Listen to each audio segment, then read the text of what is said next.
Hello, hello student. This video of exercise 4.1 of chapter 4 simple equation. So now start exercise 4.1. In question number first, what is the question is saying?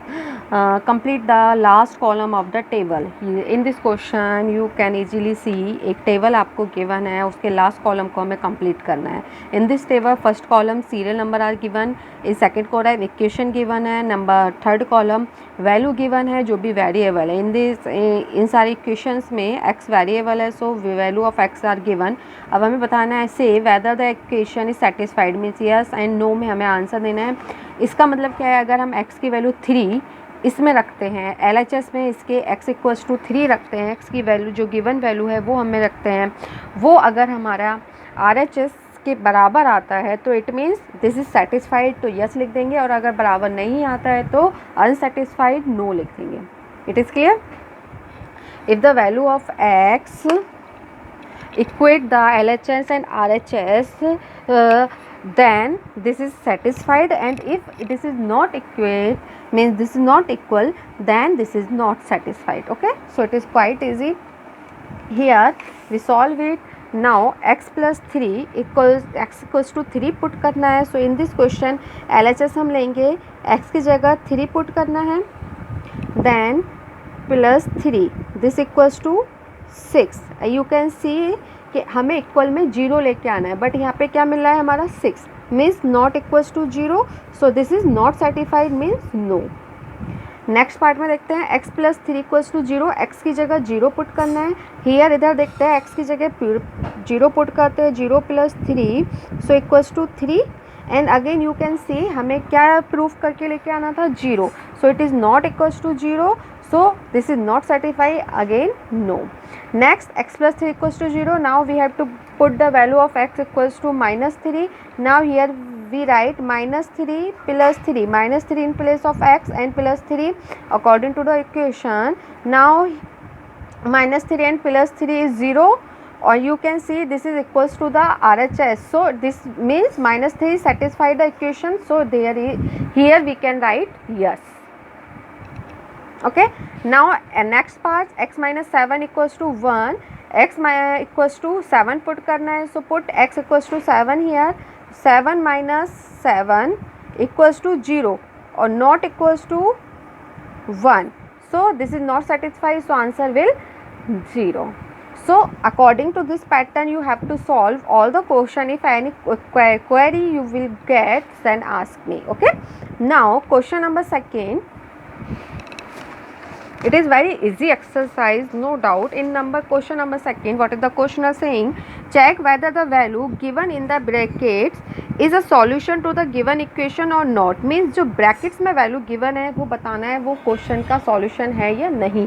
ये हमने introduction video में discuss कर चुका है कि हम value कैसे put करते हैं और कैसे उसको solve करते हैं. So यहाँ भी इन क्वेश्चन नंबर फर्स्ट अगर मैं बात करती हूँ, n प्लस 5 वेरिएबल n दे रखा है इक्वल्स टू 19, मीन्स LHS है n प्लस 5 और RHS है 19, बट n की जगह में क्या पुट करना है 1, फिर n की जगह 1 पुट करेंगे LHS में, अगर वो 19 मीन्स RHS के इक्वल आएगा देन सॉल्यूशन होगा, अगर नहीं आएगा तो सॉल्यूशन नहीं होगा. So here we can see n plus 5 equals to 19 on putting n equals to 1 in LHS. LHS क्या है n plus 5, so we are putting n equals to 1, 1 plus 5 as it is, 1 plus 5 is 6, which is not equals to RHS, means this is not equals to 19. Here yes, since LHS is not equals to RHS, therefore n equals to 1 is not the solution of given equation. We have to write the comment here, क्योंकि उसने comment हमसे पूछा है कि solution होगा या नहीं होगा. If you will not write the comment, then your answer is incomplete, and you know very well अगर answer incomplete होगा the marks will be deducted. Okay, in B part 7n plus 5 equals to 19 and the value of n equals to minus 2. So here as the first part we proceed same, we put n equals to minus 2 in the LHS. Here जो मैंने लिखने का तरीका है वो थोड़ा सा quite change करा है, आप उसे देख सकते हैं. Here LHS equals to n plus 5, 7n plus 5 now on putting n equals to -2 we get n equals to -2 book में गिवन है, वही वैल्यू हमने पुट करी तो 7 n की जगह -2 प्लस 5. नाउ 7 इंटू 2, 7 2 ज़ा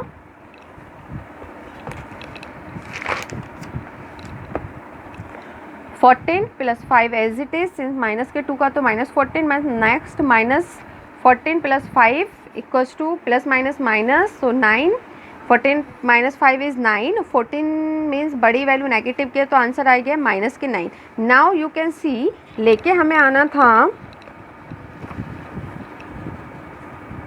19, बट हम क्या लेकर आ रहे हैं 9 माइनस के. So again LHS is not equals to RHS, so n equals to -2 is not the solution of the given equation.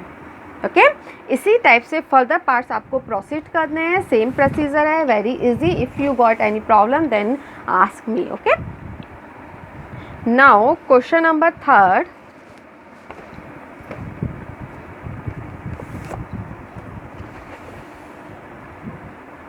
Solve the following equation by trial and error method. Trial and error method we have discussed before. बहुत easy method है. अब इसके पे question solve करेंगे. In trial and error method हमने बोला था जो वेरिएबल है उसकी वैल्यू गिवन नहीं होती है, ठीक है. ट्रायल एंड एरर मेथड में वेरिएबल की वैल्यू गिवन नहीं होता है. सेम यहाँ है, आपको एक इक्वेशन गिवन है 5p + 2 = 17. So here you right proceed as before. Here LHS equals to 5p + 2. Now तो वेरिएबल की वैल्यू है वह अपनी मर्जी से कंसीडर करनी पड़ेगी. हम कुछ भी वैल्यू ले सकते हैं. Now I am taking here -3, p equals to -3. So we get 5 into -3 + 2. 5 3 ज़ा -15 + 2. Then this is plus minus minus, तो आंसर इज -13. और हमें क्या लेके आना था RHS is 17. This is not equals to 17, so p equals to -2 is 3 is not the solution. Since p equals to -3 हमें solution नहीं मिला, इसलिए हमें अगेन नेक्स्ट वैल्यू पुट करनी पड़ेगी. ये वैल्यू आप अपनी मर्जी से कुछ भी ले सकते हैं, बट तब तक प्रोसीड करना है जब तक हमारे पास 17 नहीं आ जाता है. So again I am taking p equals to 2. p equals to 2, तो 5 इंटू 2 + 2. 5 2 ज़ा 10 + 2 = 12. Again this is not equals to 17, so p equals to 2 is not the solution. Now I am putting, since हमें solution नहीं मिला इसलिए हमें further भी proceed करना है. Now I am putting p equals to -3. We get 5 3 ज़ा 15 + 2, then it is 17. तो आपने देखा RHS 17 था, 17 आ गया. It means p equals to 3 is the solution. बस यहीं हम इसे छोड़ देंगे, इसके आगे हमें सॉल्यूशन नहीं करना है क्योंकि हमें RHS मीन्स उसका सॉल्यूशन मिल गया. ओके, सेम सेकेंड पार्ट इसका आप करेंगे. Now question number 4. Right the equation for the following statements. यहाँ पर स्टेटमेंट्स गिवन है, उनके हमें इक्वेशंस लिखनी है, फॉर्मुलेट करना है इक्वेशन को. ये हमने इंट्रोडक्शन वीडियो में सीखा है, उसी को बनाएंगे. और ये आपका प्रीवियस क्लास का भी पार्ट है, 6th क्लास में भी आपको ये आया था. So now in question number in part first, the sum of number x + 4 is 9. The sum of number x + 4 is 9. Means we are taking the sum of two numbers x and 4 which gives 9. So it is very easy. इसको बस equation में formulate करके लिख देना है. x + 4 = 9. Statement जो given है उसको बस हमें उसे सही करके लिखना है. Okay, now next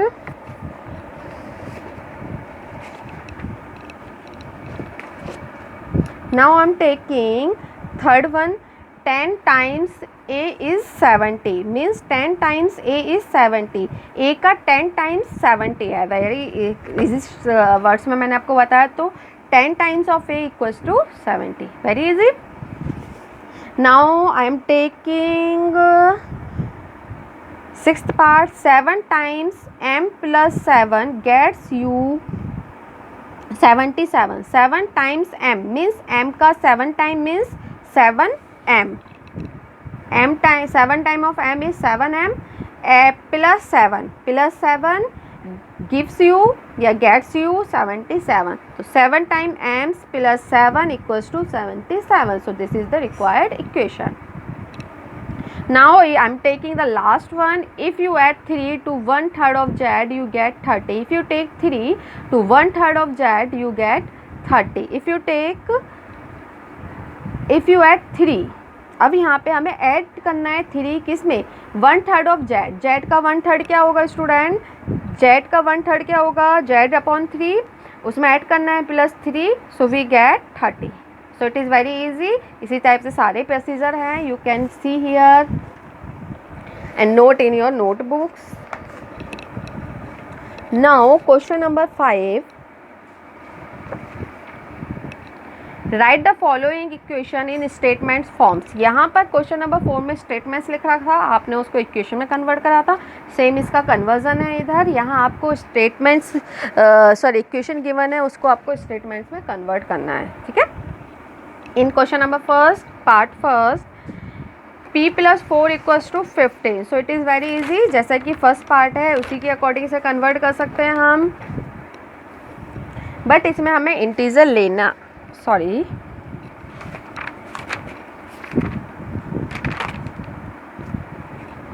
now I'm taking question number 6 first. Okay, question number 5 I will tell you. Okay, I'm explaining you question number 5 here. Part first, p + 4 = 15. So we can say the sum of number p and 4 is 15. The sum of number p and 4 is 15. Next को हम लिख सकते हैं, if we subtract 7 from m gives 3. Subtract 7 from m gives 3. इसी type से हम ये सारा इसे सॉल्व कर सकते हैं. अगर कोई प्रॉब्लम आती है किसी पार्ट में, you can ask me very easily. Okay, now question number 6. Set up an equation in the following cases. आपको कुछ क्वेश्चंस गिवन है, अब उसको आपको इक्वेशन में कन्वर्ट करना है. तो इन part first, Irfan says that he has 7 marbles more than 5 times the marbles Parmeet has. Irfan has 37 marbles. Take m to the number of Parmeet's marbles. यहाँ पर m परमीत के मार्बल्स के नंबर लेने हैं, उस इक्वेशन के अकॉर्डिंग उसे put करना है. तो now let m be the marble of permits, number of marbles of permits. Okay, now क्या बोला है, if Irfan says that 7 marbles more than 5 times of marbles of Parmeet. Parveen का 5 टाइम्स मार्बल कितना हो जाएगा, 5m. परमीत के पास m है, उसका 5 टाइम्स 5m, उसमें कितना मोर, 7 मार्बल्स. तो मोर मीन्स ज़्यादा, तो means 5m + 7 gives Irfan has 37 marbles means equals to 37. तो this is your required equation. बस इसमें और कुछ नहीं करना है, उसे इक्वेशन में कन्वर्ट करके लिख देना है. Now let's talk about second part. Lakshmi's father is 49 years old. He is 4 years old than 3 times Lakshmi's age. Take Lakshmi's age to be y years. यहाँ लक्ष्मी की एज को y ईयर लेना है. अब एक बार और सुन लीजिए, यहाँ तो उन्होंने वेरिएबल्स की वैल्यू दे रखी है कि y लेना है या z लेना है या m लेना है.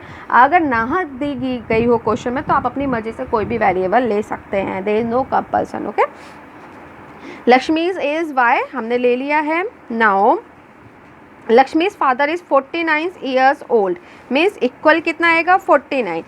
ही is 4 years older than 3 times Lakshmi is. तो 3 times of Lakshmi means 3y, उससे कितना बड़े हैं, ओल्डर मीन्स बड़े हैं, 4 years मीन्स 4 + 4. तो 3y + 4 = 49 is your solution. Now third part.